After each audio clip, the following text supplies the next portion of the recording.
Okay, so this is a way that if you're working right now as a beginning drummer, you're working on just reading rhythms on the snare drum, but you also want to develop some drum set technique and some drum set coordination.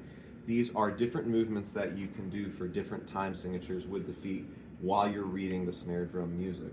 So we're going to break it down into these 6 categories for 4/4 and 3/4, and then we're going to talk about something that's an odd time signature like 5/4. So the movements we're going to start with the feet, and these are ones that you just want to practice by themselves several times, get them ingrained, are as follows. Just do all 4 chord notes in the measure with your left foot. 1, 2, 3, 4, 1, 2, 3, 4. Do the same thing, but with your right foot. 1, 2, 3, 4, 1, 2, 3, 4.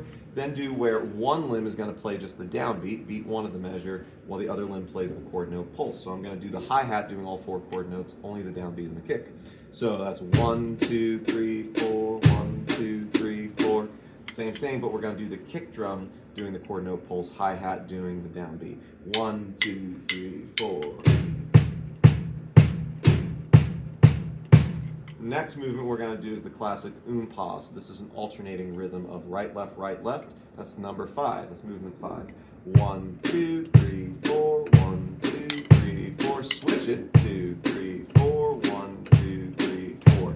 And again, spend just like a lot of time just internalizing those movements. Get to where you can actually go between all 6 fluidly without any breaks in between. So thinking I'm going to do like 2 measures of each movement in 4/4 time. So movement 1.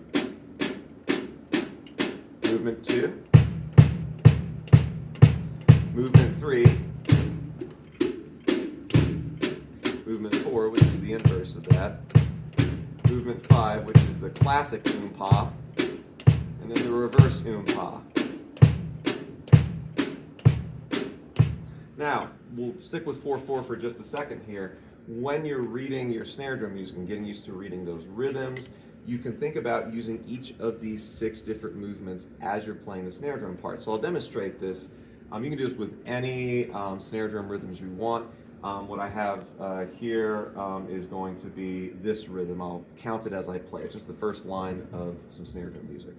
1, 2, 3, 4, 1, 3, 1, 2, 1, 2, 3. Right? And what we're going to do is go through each of these 6 movements utilizing this concept, starting with the hi-hat, the movement 2, so on and so forth. 1, 2, 3, 4.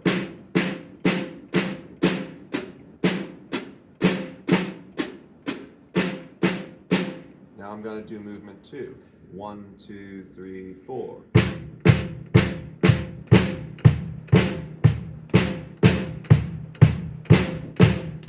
Now I'm going to do movement 3. By the way, notice how I'm not doing one hand at a time. I'm really making an effort to alternate. And for all of these, you could do starting with the weaker hand, starting with the left hand. So if I did like the second movement again, I could do, instead of right, left, right, left, I could do left, right, left, right, left, right. And the reason we're alternating with the hands is so that way we're working all 4 limbs.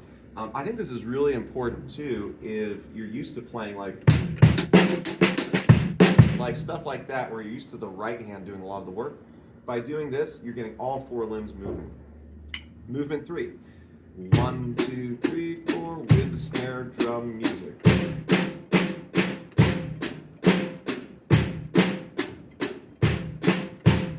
Right?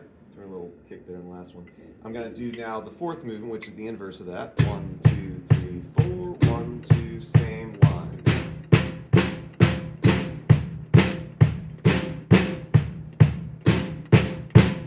Right? Now we're going to do the classic oom-pa with that. 1, 2, 3, 4, oom-pa with the snare.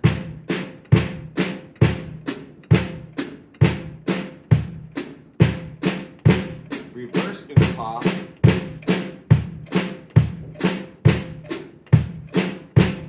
Now I switch to the left naturally because it's like left, moving to the right, but do the opposite. Have the right hand starting up here and the left foot starting here. Reverse oom-pa. 1, 2, 3, 4.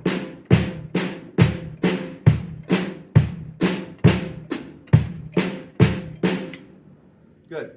So the next step we want to talk about is 3/4 and 5/4 because these are 2 very different time signatures from 4/4 The book we're working with right now is kind of going between these time signatures, and there's lots of different books out there, and you can also write your own rhythmic examples, which is great.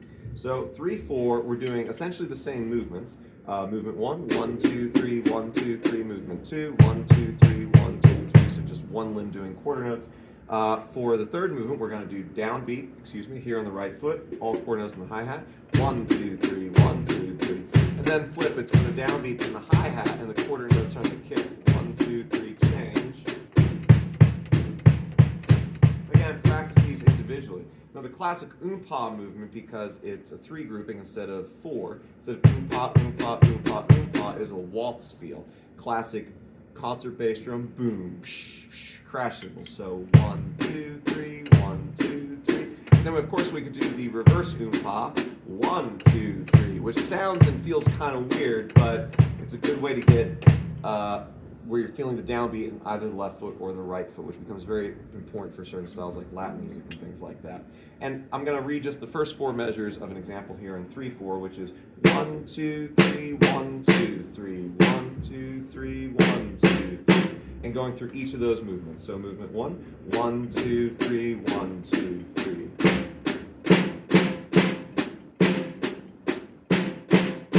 Movement 2.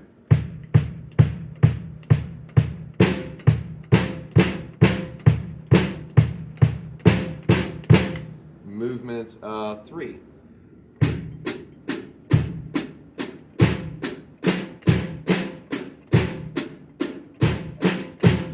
I really want to accent that last note. Why don't we do that? And then movement 4.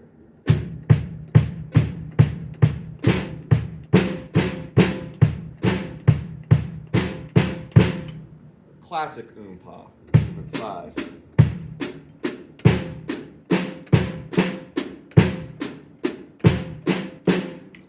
Reverse oompa. 1, 2, 3, 1, 2, 3.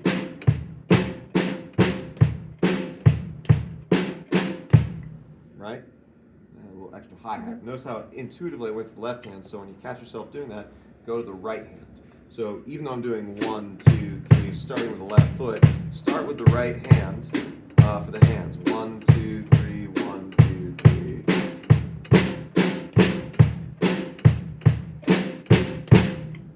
Right? So on and so forth. And now, last one I want to talk about is the 5/4. And so for this one, you could do the same thing in terms of the individual limb and counting in 5. So you can think 1, 2, 3, 4, 5, 1, 2, 3, 4, 5. Great, you could do that. But very often the way that 5/4, 7/4 time signatures that are asymmetrical or odd are conceptualized is by thinking groupings of 3s and 2s. Ternary groupings are groupings of 3, duple groupings are groupings of 2.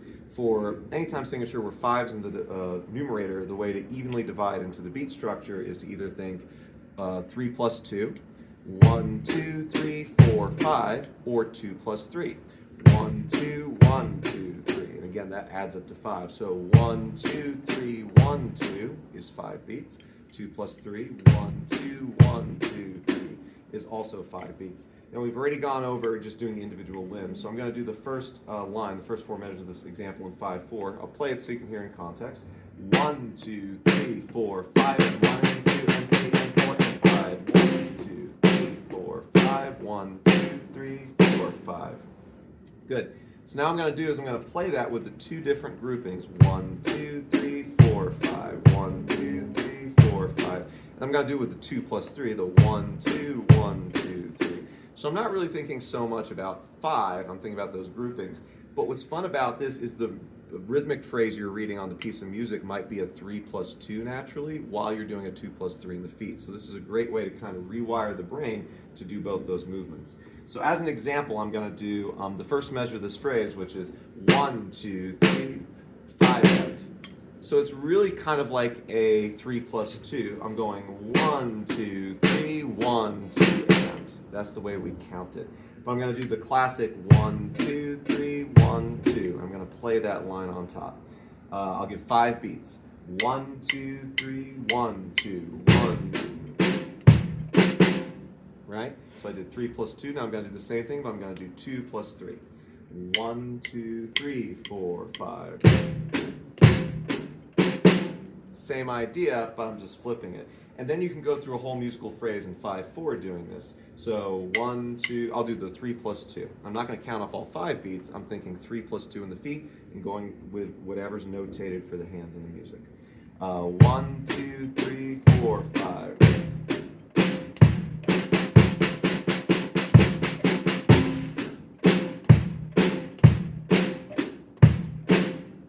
Right? Tricky, right? But it's a great way to kind of rewire it. Go measure by measure, think slowly, count out loud. And you can do this with any like beginner level snare drum music. So again, if you're starting out with just beginner snare drum rhythms with the hands, but you're like, I really want to play kit and I really want to develop my coordination, all these exercises are one approach to doing that I find really helpful.